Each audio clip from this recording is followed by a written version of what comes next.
Hello everyone, welcome to Pagam academy.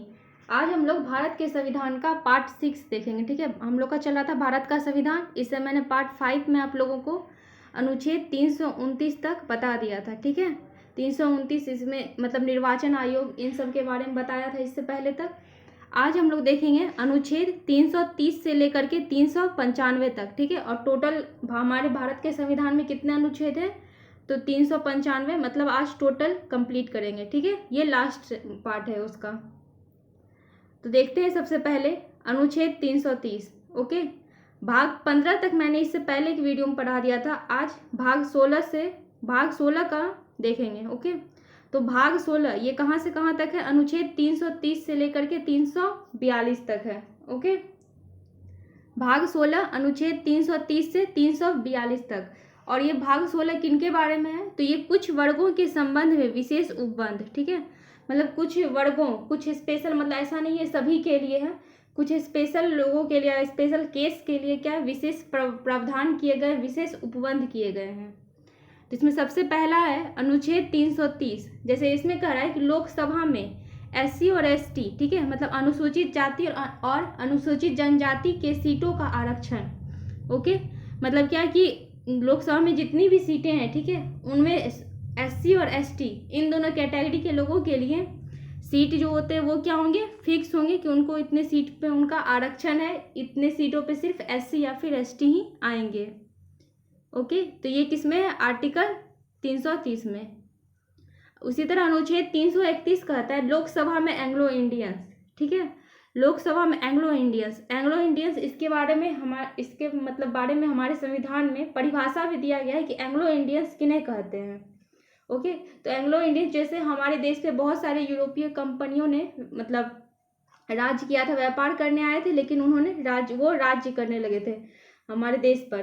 तो उनसे जो मतलब उनके जो वंशज है या फिर उन्हीं से जो बच्चे यहाँ भारत में हुए हैं, तो उन्हें क्या कहा जाता है? Anglo Indians. ओके, तो ये कहा गया कि लोकसभा में एंग्लो इंडियंस इनके लिए भी क्या होंगे? कुछ सीट फिक्स होंगे। तो अभी लोकसभा में इनके लिए कितने सीट हैं? 2। ठीक है, और इन्हें कौन लाते हैं? तो ये इन्हें राष्ट्रपति मनोनीत करते हैं। और वही बात किया जाए राज्यसभा में, तो राज्यसभा में कितने सीटें हैं? 12। ओके, नेक्स्ट देखते हैं। इसी तरह 31, 32, 33 इस समय क्या आरक्षण के बारे में ही बताया गया कि विधानसभा में इसके लिए इतना सीट है, विधान परिषद में, तो वो सारे हमारे लिए जरूरी नहीं है। हमारा मतलब जो हम लोग एग्जाम देते हैं जनरल कॉम्पिटिशन का, इसके लिए इम्पोर्टेंट नहीं है। नेक्स्ट है जो है वो देखते हैं अनुच्छेद 338। अनुच्छेद 338 कहता है राष्ट्रीय अनुसूचित जाति आयोग। ठीक है, ये आयोग के बारे में बताया। जैसे हमारे देश में बहुत सारे आयोग हैं, जैसे मतलब राष्ट्रीय महिला आयोग भी है, राष्ट्रीय अनुसूचित जाति आयोग, राष्ट्रीय अनुसूचित जनजाति आयोग। ठीक है, और या फिर मतलब जैसे किसी एक स्पेशल कैटेगरी को लेकर के बना दिया गया कोई, मतलब किसी महिला आयोग, ये क्या है? महिलाओं की सुरक्षा के लिए। उसी तरह राष्ट्रीय अनुसूचित जाति आयोग, ये क्या है? मतलब जो SC कैटेगरी के लोग हैं उनके साथ कोई भी अलग मतलब व्यवहार ना हो, उनके साथ कोई भेदभाव ना हो, उन्हें हमारे संविधान में जो भी प्रावधान दिए गए उन्हें सभी का लाभ हो, इसके लिए कौन सा आयोग बनाया गया? राष्ट्रीय अनुसूचित जाति आयोग। और ये कब लाया गया? इसका गठन कब हुआ? तो 65वां संविधान संशोधन 1990 द्वारा। ठीक है, 65वां संविधान संशोधन 1990 द्वारा राष्ट्रीय अनुसूचित जाति आयोग का गठन होता है। नेक्स्ट देखते हैं अनुच्छेद 338 का क। ठीक है, जैसे 338 में था अनुसूचित जाति के बारे में, 338 का क कहता है अनुसूचित जनजाति के आयोग के बारे में। ठीक है, ये कहते हैं कि अनुसूचित जनजाति मतलब ST कैटेगरी के लोग। ओके, ST कैटेगरी के लोगों की सुरक्षा के लिए उनके साथ कोई भेदभाव ना हो। ठीक है, उन्हें सम्मान मिले। ठीक है, कोई भी ऐसा मतलब उन्हें जो होता है उन्हें अपना अधिकार मिले, उनके अधिकारों का उल्लंघन ना हो, इसके लिए कौन सा आयोग बनाया गया है? राष्ट्रीय अनुसूचित जनजाति आयोग। और इसका गठन किससे होता है? तो 89वां संविधान संशोधन 2003 द्वारा। ओके, अनुसूचित जनजाति आयोग का गठन होता है 89वां संविधान संशोधन 2003 द्वारा। और वही बात करें ये अनुसूचित जाति आयोग का, तो 65वां संविधान संशोधन 1990 द्वारा। ओके, नेक्स्ट देखते हैं अनुच्छेद 340 में कहता है पिछड़ा वर्ग आयोग। ठीक है, मतलब OBC कैटेगरी के लोगों के लिए, OBC कैटेगरी के लोगों के लिए भी क्या एक आयोग बनाया गया कि OBC के लोगों के साथ भी कोई भेदभाव नहीं हो। क्योंकि मतलब संविधान बनने से पहले जब हमारे देश पे राजाओं का शासन था या फिर मुगलों का, उस टाइम से ही जो जनरल कैटेगरी के लोग हैं, जैसे मतलब ब्राह्मण हो गए, राजपूत, इन सबों के साथ क्या होता था कि मतलब वर्गों के आधार पर हमारा देश बटा हुआ था। मतलब उच्च, ये लोग अपने आप को कुछ ज़्यादा उच्च जाति के समझते थे और नीचे जाति के लोगों से साथ भेदभाव करते थे। ठीक है, तो इसीलिए राष्ट्रीय अनुसूचित जनजाति आयोग, राष्ट्रीय अनुसूचित जाति आयोग और पिछड़ा वर्ग आयोग, इन सभी के संरक्षण के लिए ये सारे आयोग बनाए गए। तो पिछड़ा वर्ग आयोग ये कहाँ है? अनुच्छेद 340 में। नेक्स्ट है भाग 17। ठीक है, तो भाग 16 हम लोग का खत्म हुआ, भाग 17 में कह रहा है ये कहाँ से कहाँ तक है? तो अनुच्छेद 343 से लेकर के 351 तक। ओके, अनुच्छेद 343 से लेकर के 351 तक है। इसमें किसके बारे में बताया गया? राजभाषा के बारे में।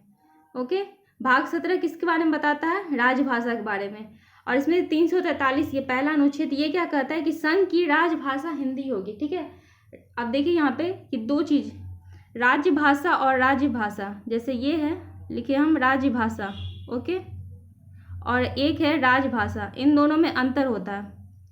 राजभाषा को हम लोग कहते हैं, ये हो गया, इसको हम लोग कहेंगे ऑफिशियल लैंग्वेज। ठीक है, मतलब जिसमें पेपर वर्क होता है, ये हो गया राजभाषा। और राज्य भाषा होता है मतलब किसी देश की प्रचलित भाषा, जैसे बिहार की क्या है? हिंदी। ठीक है, भोजपुरी भी है, ये सब क्या है? बिहार की राज्य भाषा है। लेकिन अगर राजभाषा मतलब पेपर वर्क, हिंदी, बिहार में पेपर वर्क किस में होता है? तो हिंदी, इंग्लिश में। ठीक है, ये यहाँ की राजभाषा है। तो उसी तरह कहा गया है कि हिंदी ये हमारी राष्ट्रभाषा नहीं है, ये हमारी राजभाषा है। मतलब कि हमारे देश में जो भी पेपर वर्क होते हैं, ठीक है, ये किस में होते हैं? हिंदी में, हिंदी या फिर इंग्लिश, इनमें हो सकते हैं। तो अभी किस में होते हैं? मतलब इसमें कहा गया है कि संघ की राजभाषा क्या होगी? हिंदी होगी। ओके, मतलब पेपर वर्क किस में होगा? हिंदी में होगा। और हिंदी इसे मतलब राजभाषा कब घोषित किया गया? तो इसे 14 सितंबर, ठीक है, 14 सितंबर को क्या हुआ था कि इसे राजभाषा घोषित किया गया। इसलिए हम लोग 14 सितंबर को क्या मनाते हैं? राष्ट्रभाषा हिंदी मतलब राजभाषा हिंदी दिवस में हम लोग कब मनाते हैं? 14 सितंबर को।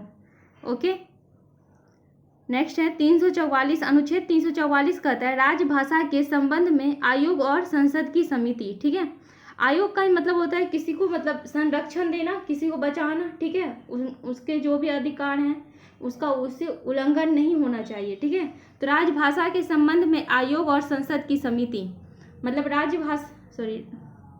यहाँ राजभाषा हो गया है तो ये राजभाषा होगा। ठीक है, राजभाषा के संबंध में आयोग और संसद की समिति, मतलब राजभाषा को, ठीक है, किस तरह से इसको इम्प्रूव करना है, कहीं पे इसका उल्लंघन नहीं हो रहा हो। ठीक है, तो इन सब चीज़ों के लिए मतलब राजभाषा को अगर बदलना है या फिर हमें, जैसे अभी हिंदी है राजभाषा हमारी, लेकिन हमें इसे चेंज करना है, तो ये इसके लिए क्या होगा? एक समिति का गठन किया जाएगा। तो इसके बारे में चर्चा कहाँ है? तो अनुच्छेद 344 में है।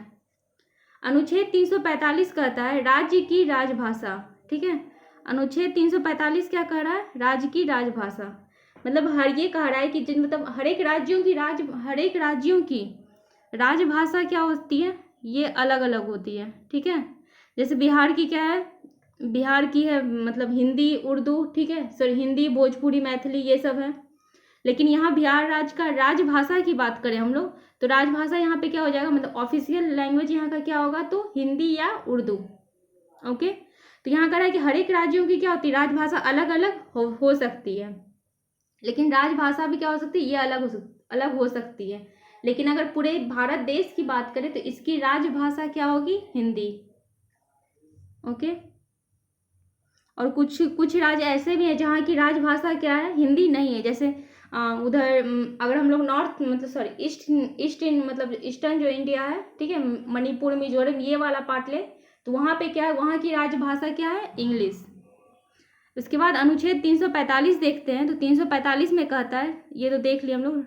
अनुच्छेद 346 कहता है एक राज्य और दूसरे राज्य के बीच या किसी राज्य और संघ के बीच पत्रादि की भाषा, राजभाषा हिंदी या अंग्रेजी होगी। ठीक है, इसका कहने का यह बात है कि मतलब जब किसी भी एक राज्य या फिर दो राज्यों के बीच जैसे कोई भी कम्युनिकेशन हो रहा है, उनके बीच में कोई बातचीत हो रही है, ठीक है, या फिर किसी भी चीज़ पे विवाद हो रहा है या फिर कोई पेपर वर्क हो रहा है दो राज्यों के बीच, तो उनकी जो कम्युनिकेशन लैंग्वेज है वो क्या होगी? हिंदी या फिर अंग्रेजी होगी। ओके, हिंदी और अंग्रेजी इन दोनों के अलावा वो किसी और लैंग्वेज का यूज नहीं कर सकते हैं। नेक्स्ट है अनुच्छेद 348 कहता है कि सुप्रीम कोर्ट तथा हाई कोर्ट की राजभाषा इंग्लिश होगी।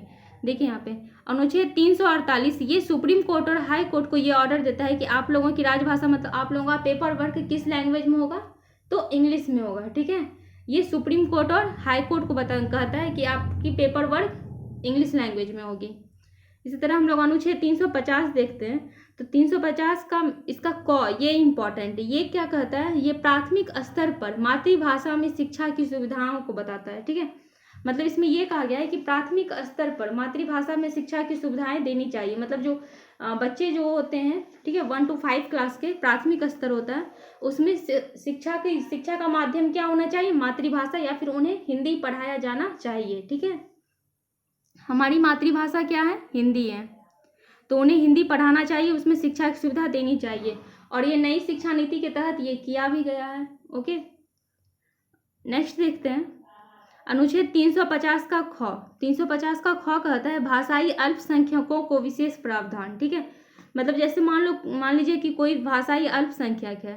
ओके, मतलब जैसे कोई इसमें भाषाई अल्पसंख्यक है या फिर धर्म के आधार पर, तो पिछले दिया ही गया है कि धर्म के आधार पर कोई अल्पसंख्यक है तो उन्हें विशेष प्रावधान, उन्हें मतलब अपना अलग कॉलेज, अपना अलग इंस्टीट्यूट खोलने का भी प्रावधान है। ठीक है, उन्हें अपना धर्म संगठन बनाने का भी अधिकार है। तो यहाँ पे भाषाई अल्पसंख्यकों की भी बात कही। मान लीजिए कोई एक अलग ही भाषा, जैसे कोई जैसे यहाँ मान लीजिए कोई नेपाली आ गए। ठीक है, जो नेपाली लैंग्वेज बोलते हैं, तो उन्हें भी क्या दिया गया, उन्हें विशेष प्रावधान दिया गया। भाषाई अल्पसंख्यकों को जो है मतलब किसी भी कारण से वहाँ से लोग इधर अगर स्थानांतरित होते हैं तो उन्हें विशेष प्रावधान दिया गया जो भाषाई अल्पसंख्यक हैं। नेक्स्ट है अनुच्छेद 351। अनुच्छेद 351 कहता है हिंदी भाषा के विकास के लिए निर्देश। हिंदी भाषा जो हमारी देश की राजभाषा है उसके विकास के लिए निर्देश, मतलब आप ऐसे ऐसे काम कीजिए जो हमारे देश की राजभाषा हिंदी को और ज़्यादा मतलब इम्प्रूव करे, उसे मतलब सभी लोगों तक मतलब उसे सभी लोगों तक पहुँचाए। ठीक है,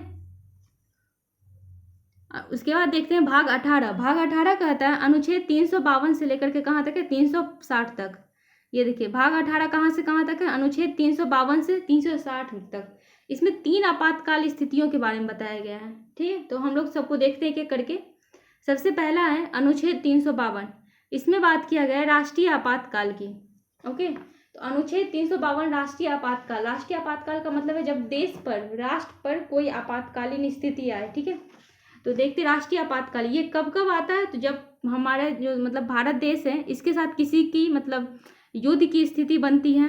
ठीक है, युद्ध की, या फिर जो होता है इसमें मतलब शस्त्र विद्रोह हो जाता है। ठीक है, मतलब शस्त्र या युद्ध होने लगते हैं, या फिर मतलब शस्त्र एक दूसरे के बीच में चलने लगते हैं, मतलब हथियार, तो क्या वो राष्ट्रीय आपातकाल की स्थिति। और इसमें एक पहले था कि आंतरिक अशांति, इसका भी ये भी था कि अगर देश में आंतरिक अशांति होती है तो भी राष्ट्रीय आपातकाल लगेगा। ठीक है, लेकिन इंदिरा गांधी जी ने इसका बहुत ही मतलब गलत यूज किया था आंतरिक अशांति का, मतलब अपनी सत्ता को बनाए रखने के लिए उन्होंने आंतरिक अशांति कहकर आपातकालीन स्थिति लगा दी थी। इसलिए उसके बाद से संविधान में संशोधन करके इसे हटा दिया गया।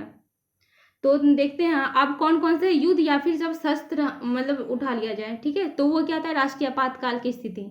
अब देखते हैं इसमें होता क्या है राष्ट्रीय आपातकाल की स्थिति में। तो यह जो होता है मतलब राष्ट्रपति इसे लागू करते हैं, लेकिन कब करते हैं, जब मंत्रिमंडल इसे लिखित सिफारिश करके देते हैं। मतलब जैसे अभी सरकार में कौन है, नरेंद्र मोदी जी, इनका एक मंत्रिमंडल अगर ये लिखित सिफारिश करें कि नहीं राष्ट्रपति जी, अभी जैसे हमारी नई राष्ट्रपति बन गई है द्रौपदी मुर्मू जी, तो इनको एक लिखित सिफारिश करे कि नहीं देश में राष्ट्रीय आपातकाल की स्थिति है, मतलब आपातकालीन स्थिति है, आप राष्ट्रीय आपातकाल लागू कर दीजिए। ठीक है, तो मंत्रिमंडल की लिखित सिफारिश पर कौन लागू करते हैं, राष्ट्रपति इसे लागू करते हैं। और जब ये राष्ट्रीय आपातकाल लागू होता है तो इसमें अनुच्छेद 20-21 को छोड़कर, ठीक है, अनुच्छेद 20-21 इन दोनों को छोड़कर सभी मूलाधिकार क्या कर दिए जाते हैं, खत्म कर दिए जाते हैं। मतलब इंसान का जो जैसे आर्टिकल 19 कहता है कि मतलब अभिव्यक्ति की स्वतंत्रता, ठीक है, कहीं पे भी उसी में है कि कहीं आने जाने की स्वतंत्रता, कहीं पे भी जाकर के बसने की, घूमने फिरने की स्वतंत्रता, सारे स्वतंत्रता क्या होते हैं, रद्द कर दिए जाते हैं, बस किसको, 20 और 21 को छोड़कर। ठीक है, नहीं, इसमें और क्या है, तो यह युद्ध या शस्त्र विरोध के समय लाया जाता है, ठीक है, ये तो बताएं। और इसमें आंतरिक अशांति भी थी, जिसे 44वां संविधान संशोधन द्वारा क्या कर दिया गया, समाप्त कर दिया गया। नेक्स्ट है, ये कहाँ से लिया गया है, तो ये ध्यान रखिएगा आप लोग, ये जर्मनी के संविधान से लिया गया है। राष्ट्रीय आपातकाल की स्थिति को कहाँ से लिया गया है, तो जर्मनी के संविधान से लिया गया। और इसके बारे में एक और चीज़ बता देते हैं, ये जो होता है जब इसे राष्ट्रपति लागू करते हैं, मतलब जिस दिन इसे लागू करते हैं उस दिन से 30 दिन के अंदर इसे, मतलब इसे जो होता है संसद में पास करना होता है, ठीक है। और वो भी कितने के बहुमत से, 2/3 बहुमत से। 2/3 बहुमत से इस, मतलब जो वो राष्ट्रीय आपातकाल लगाते हैं उसे 30 दिनों के अंदर 2/3 बहुमत से उसे पास करना होता है। अगर नहीं पास होता है तो आपातकालीन स्थिति वहीं पे खत्म हो जाती है, ठीक है। अब हम लोग नेक्स्ट देखते हैं अनुच्छेद 356, ठीक है। ये राष्ट्रीय आपातकालीन था, ये राष्ट्रीय आपातकाल था, ये खत्म हो गया। अनुच्छेद 356 कहता है, राज्य में संवैधानिक तंत्र के विफल हो जाने की दशा में उपबंध, ठीक है। मतलब मान लेते हैं कि जब किसी एक राज्य में, जैसे हमारा देश में टोटल 28 राज्य हैं, ठीक है, 28 राज्य और 8 केंद्र शासित प्रदेश हैं, उसमें से मान लीजिए किसी एक राज्य में, ठीक है, संवैधानिक तंत्र मतलब वहाँ का जो प्रशासन करने का तरीका है या फिर वहाँ के वो जिस संविधान पर वो राज्य चलता है उसके मतलब विफल हो जाने के, वो सही से काम नहीं कर रहा है, तो उसके दशा में कुछ उपबंध किए गए हैं कि वहाँ पे क्या होगा, राष्ट्रपति शासन लागू हो जाएगा। मतलब जब कोई राज्य के, मतलब वहाँ के मंत्री लोग या फिर वहाँ के जो अफसर हैं वो सही से अगर काम नहीं करते हैं तो वहाँ पे क्या हो जाएगा, राष्ट्रपति शासन लागू हो जाएगा। ओके, यह मंत्रिमंडल के मौखिक सिफारिश पर, ऐसा देखिए ये भी ध्यान रखिएगा कि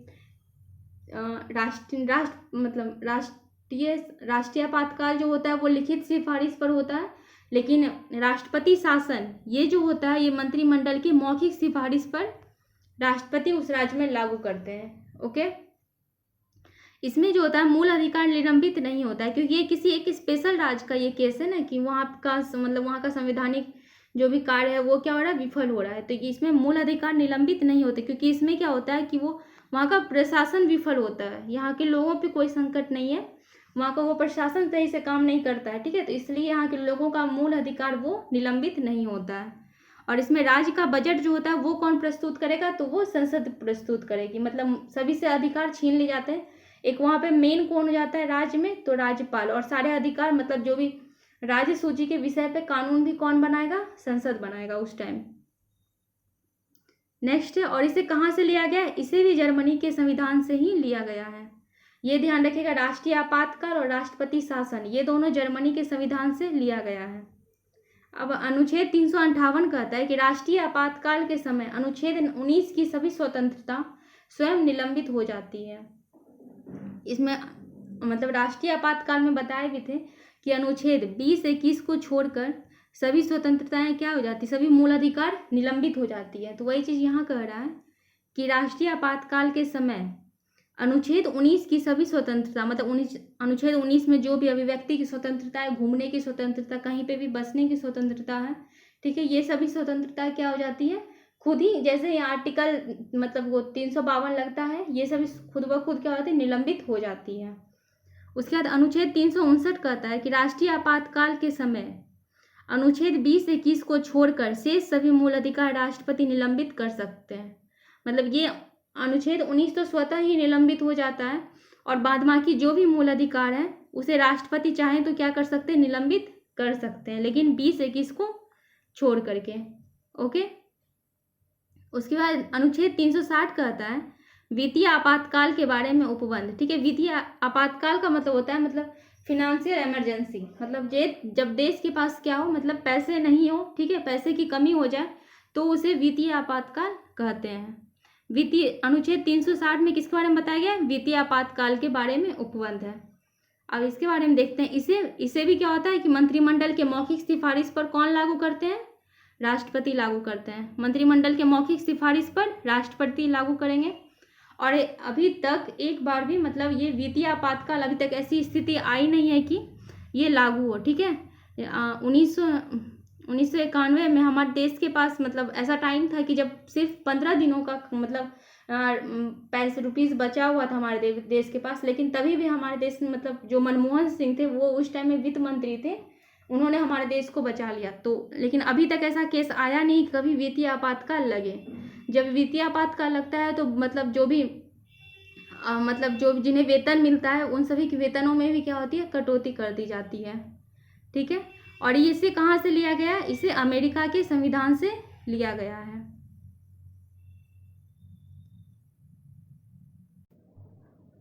भाग 19 देखते हैं। भाग 19 कहाँ से कहाँ तक है, तो अनुच्छेद 361 से लेकर के 367 तक है।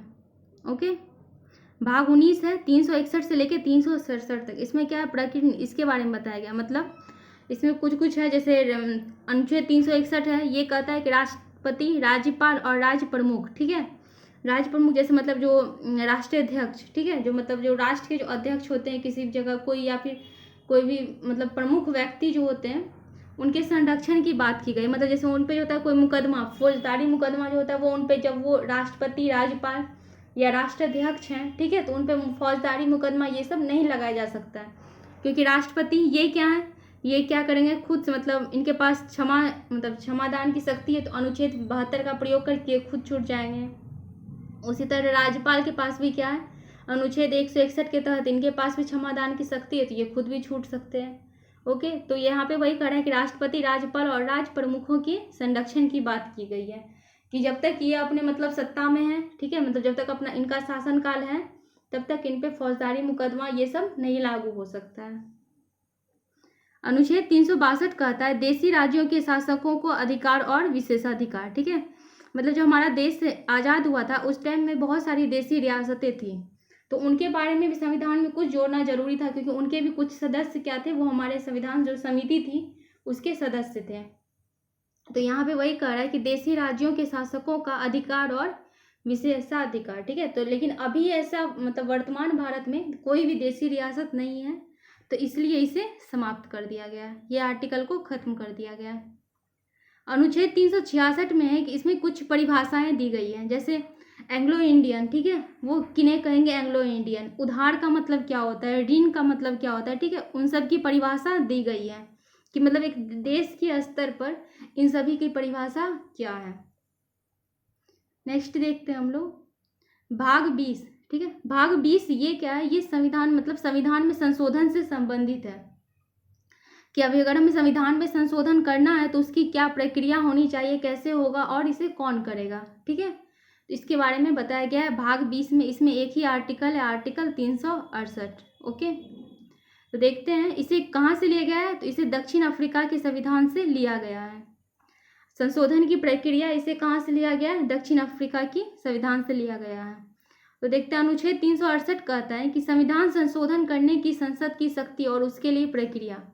तो कहता है संविधान, हमारा भारत का जो संविधान है उसमें संशोधन करने की शक्ति किनके पास है, तो संसद के पास है, ठीक है, ये बता रहा है कि इसे संशोधन करने की शक्ति संसद के पास है, और इसके लिए संसद कौन कौन सी प्रक्रिया अपना सकते हैं, किस तरह को मतलब कौन से टॉपिक पे किस प्रकार का संशोधन होगा, ये इसमें बात कही गई है, ठीक है, मतलब साधारण बहुमत होगा या फिर विशेष बहुमत, ठीक है, या फिर कोई और कंडीशन, उस प्रक्रिया की बात इसमें की गई है।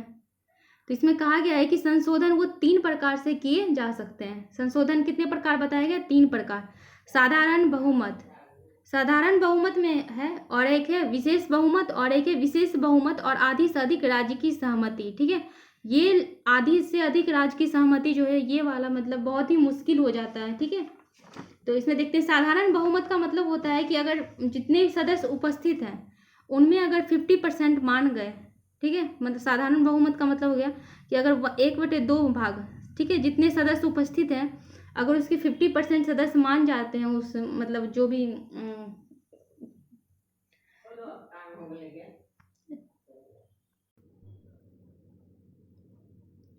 साधारण बहुमत, इसमें क्या होता है कि अगर मतलब 50% से ज़्यादा सदस्य अगर इसके लिए मान जाते हैं, ठीक है, तो वो बहुमत पास होता है, इसे मतलब मामूली सुधार भी कहा जा सकता है।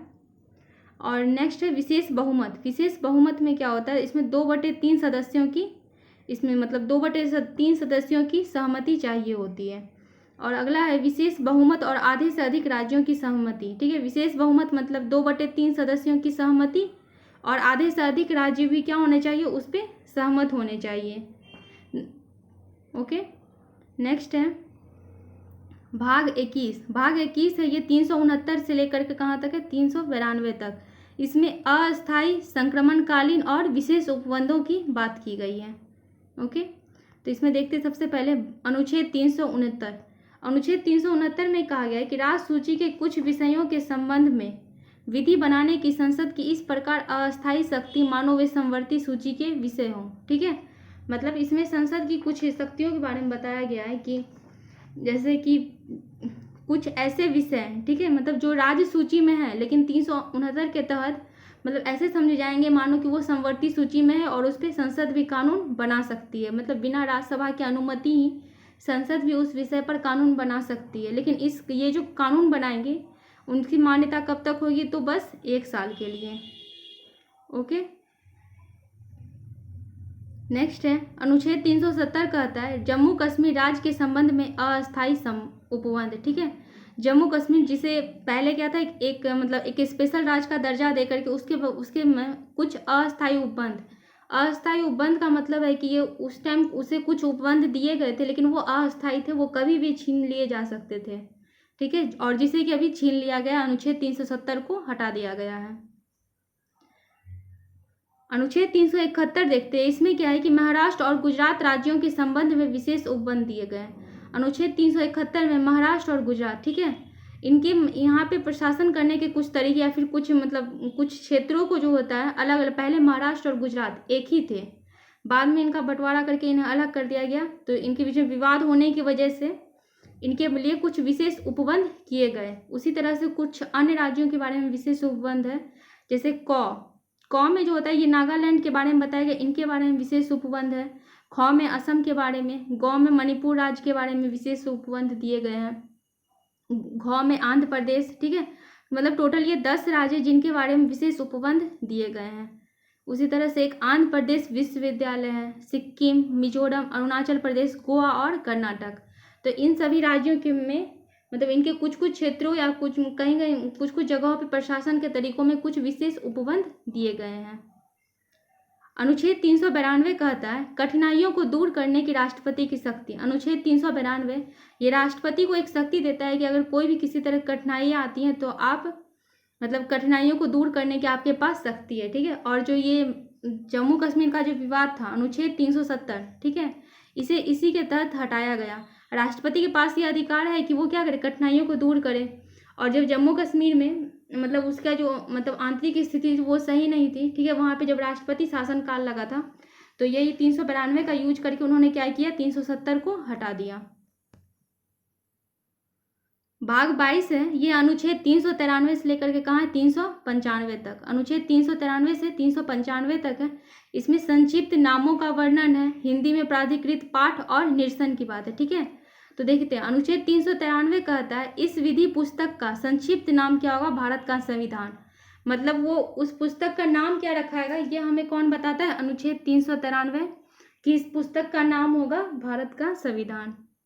अनुच्छेद 394 कहता है कि अनुच्छेद मतलब ये कुछ अनुच्छेद दिए गए हैं 5, 6, 7, 8, 9, ठीक है, ये सारे जो होते हैं मतलब ये सब जब संविधान बन गया था मतलब 26 नवंबर, ठीक है, 1949 को, ये उसी दिन से लागू हो जाएंगे। ओके, 26 नवंबर 1949 से ही ये सारे जो भी हैं मतलब ये सारे अनुच्छेद ये सब लागू हो जाएंगे। और बाद बाकी जो भी अनुच्छेद हैं वो 26 नवंबर 1950 से लागू होंगे।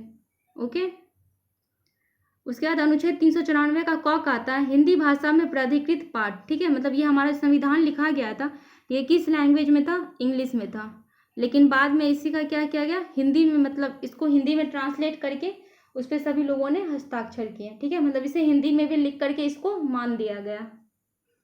अनुच्छेद 395 ये निश्चित, ठीक है, मतलब ये कहता है कि मतलब अभी जब भारत का संविधान बन गया, ठीक है, 26 नवंबर 1949 को जब भारत का संविधान बन गया तो इससे पहले जो मतलब भारत में जो भी कानून चल रहे थे, ठीक है, 1935 का अधिनियम और या फिर जो भी कानून थे वो सभी चले थे, वो सभी को क्या कर दिया गया, खत्म कर दिया गया, निरस्त कर दिया गया। तो अब से कौन सा संविधान चलेगा, तो 26 जनवरी 1949 को जो संविधान बना है वो लागू होगा। ठीक है, इसमें ये हमें किस में बताया गया है, तो अनुच्छेद 395 में। तो ये आप लोगों का टोटल अनुच्छेद 395 तक खत्म हो गया। अब आप लोगों को इसमें किसी भी अनुच्छेद या किसी भी पार्ट में कोई दिक्कत है तो आप लोग कमेंट कर सकते हैं। अगर आप लोगों को इसका PDF चाहिए तो आप हमारे उपागम एकेडमी इस टेलीग्राम चैनल पे जुड़ सकते हैं। और अगर आप लोगों को किसी भी एग्ज़ाम से रिलेटेड कोई भी इन्फॉर्मेशन चाहिए तो आप लोगों को यहाँ मिल जाएगा। Okay, thank you.